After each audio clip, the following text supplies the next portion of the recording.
Қараңыз, мына жерде шәкірттеріме есептеп берген тендердің көбісі солтүстік жақтан да, дәл қазір су басып жатқан аймақтардан. Көп шәкірттерім осы аймақтардан тендер ұтып алды. Мен есептеп, расходын бәрін шығарып бергем, сол тендерлерді ұтып алды да. Қазір енді сол тендерді орындайын десе, ол жақта су басып жатыр. Баратын сол ауылдарға, сол қалаларға баратын жолдарды су шайып кеткен деген сияқты, сондай жұмысты орындауға кішкене бір кедергілер болып тұр. Бұндай жағдайда не істеу керек?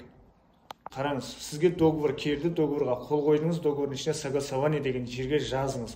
Сен екеуміздің арамызда мынандай договор болған, осы договордың бірінші қосымшасына байланысты жұмысты мынанша уақытта орындау керек болатынбыз. Алайда су тасқынына байланысты, су тасқыны болып жатқанына байланысты жұмысты жасай алмай жатырмыз.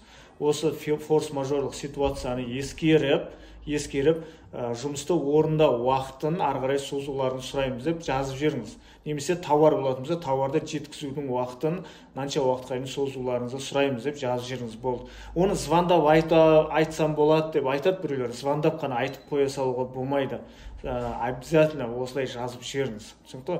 Андай письмо мен қол қойып печать басып жібермей, осылай жазсаңыз да болады.